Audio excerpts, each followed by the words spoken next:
નમસ્કાર, ફરીવાર સ્વાગત છે તમારું એજ્યુકેશનલ એક્સપર્ટ યુટ્યુબ ચેનલની અંદર. મારું નામ હાર્દિક માંડાણી. હવે આપણે ધોરણ 6 એમાં ચેપ્ટર નંબર 1 ની સ્વાધ્યાય પોથીનું સોલ્યુશન દોસ્તો આપણે જોવાનું છે.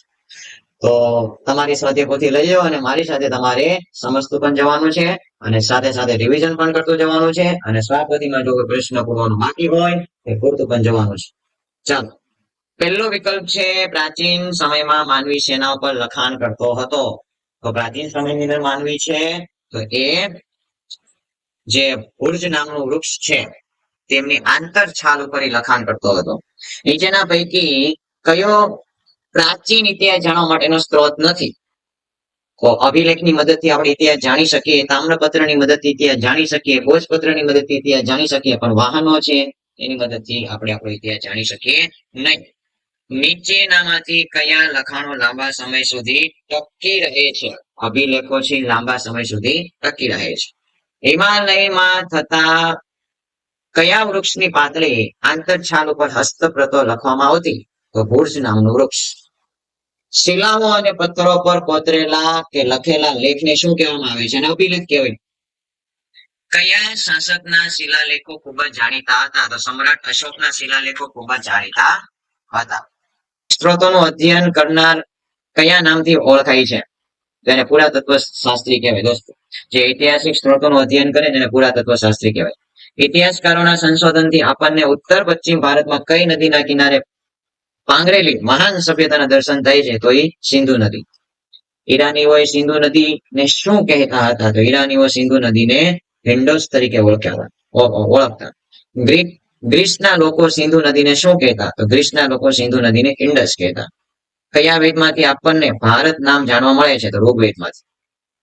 4 વેદ છે એમાંથી ઋગ્વેદમાંથી ભારત નામ આપણે મેળવ્યું છે, મતલબ એમાં ભારત નામનો ઉલ્લેખ છે. ઈસવીસનની શરૂઆત કયા ધર્મના સ્થાપકના જન્મ વર્ષથી ગણવામાં આવે છે? તો ઈસુ ખ્રિસ્ત. ઈસુ ખ્રિસ્ત એટલે કે ખ્રિસ્તી ધર્મના સ્થાપક ગણવામાં આવે છે. ઈસુ ખ્રિસ્તને શું ગણવામાં આવે છે? ખ્રિસ્તી ધર્મના સ્થાપક. ઘણીવાર સાલવારીને એડીને બદલે કેમાં લખાય? તો એડીને બદલે આપણે તેમાં એને સી તરીકે પણ ઓળખી શકીએ છીએ. ઘણીવાર સાલવારીને બીસી ની જગ્યાએ આપણે શું નામ આપીએ? તો બીસી ની જગ્યાએ એને બીસી તરીકે આપણે ઓળખી શકીએ. તમે નીચેનામાંથી કોને હસ્તપ્રત ગણતા નથી? તો તામ્રપત્રને આપણે હસ્તપ્રત ગણતા નથી.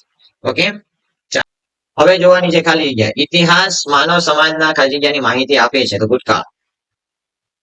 સામાજિક વિજ્ઞાન આપણને વર્તમાન ખાલી જગ્યાનો પરિચય આપે છે, સમાજ જીવનનો પરિચય આપે છે. પુરાતત્વ શાસ્ત્રીઓ અને ઇતિહાસકારો ખાલી જગ્યાને આપણી સમક્ષ જીવન કરે છે, ભૂતકાળને જીવન કરે. આપણે આપણા દેશને 2 નામોથી ઓળખીએ છીએ. કયા 2 નામ? ઇન્ડિયા અને ભારત. પ્રાચીન સમયમાં લોકો તાડના પાણા ઉપર ખાલી જગ્યા લખતા. તો તાડના પાણા ઉપર શું લખતા? હસ્તપ્રત. શ્રી મહાવીર જૈન આરાધના કેન્દ્ર ગાંધીનગર જિલ્લામાં ખાલી જગ્યા ખાતે છે તો કોબા. દોસ્તો 10મો પ્રશ્ન આવે છે. ઘણીવાર બીપી એટલે એનો મતલબ શું થાય? Before present. શું થાય? Before present. ઇતિહાસકારો ભૂતકાળનું અધ્યયન કરનારા મહત્વના શું ગણાય છે? વિદ્વાન ગણાય છે. ઇતિહાસકારો ભૂતકાળનું અધ્યયન કરે એને શું કહેવાય? વિદ્વાન કહેવાય. અને સાથે સાથે એમને પુરાતત્વ શાસ્ત્રીઓ પણ કહેવામાં આવે છે. ભારતમાં પ્રાચીન યુગના માનવી વિશેની માહિતી આપણને શેમાંથી મળે છે? તો તાડપત્ર અને ભોજપત્ર પર લખેલી હસ્તપ્રતોમાંથી.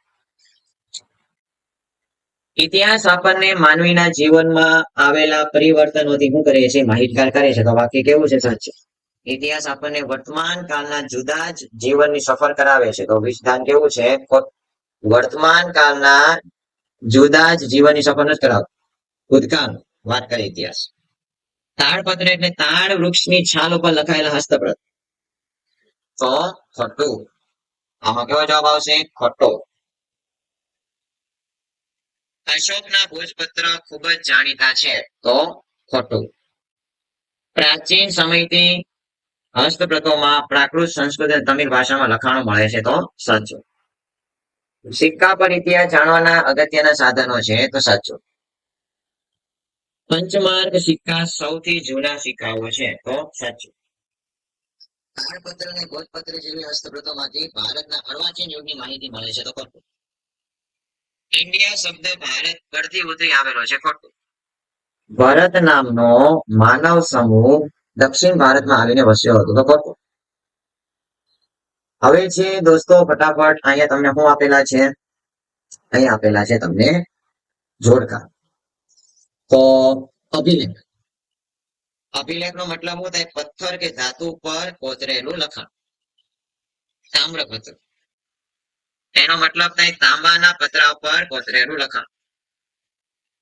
બીસી નો મતલબ થાય ઈસવીસન પૂર્વે, એટલે ઈસવીસન પહેલાની વાત છે. એડી નો મતલબ થાય ઈસવીસન. ભોજપત્ર.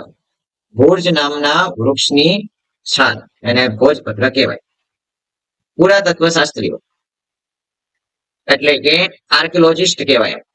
ઇન્ડસ સિંધુ નદીનું બીજું નામ છે. તામ્રપત્રનું એક સંગ્રહ સ્થાન. તામ્રપત્ર કઈ જગ્યાએ સાચવેલા છે? તો ઇન્સ્ટિટ્યૂટ ઓફ ઇન્ડોલોજી નવરંગપુરા. હસ્તપ્રતોનું સંગ્રહ સ્થાન. હસ્તપ્રતો ક્યાં સાચવેલા છે? તો મંદિરો અને મઠો. ઈસવીસન. ઈસવીસન ને શું કહેવાય? એનો ડોમિની કહેવાય, મતલબ એડી કહેવાય. તો દોસ્તો આ ચેપ્ટર નંબર 1 નો પહેલો ભાગ હતો, જેમની અંદર આપણે શું કવર કર્યું? જોડકા, આ જગ્યા, પછી ખરા ખોટા, વિકલ્પ, આ બધી વસ્તુ આપણે કવર કરી. હવે બીજો ભાગ પણ આ ચેનલમાં તમને મળશે. તો બીજો ભાગ તમારે જો જોતો હોય તો આ ચેનલને તમે સબસ્ક્રાઇબ કરો, જેથી બીજો ભાગ મૂકવામાં આવે ચેનલ ઉપર, જેથી તમને ખબર પડે. તો જય હિન્દ, જય ભારત, અસ્તુ.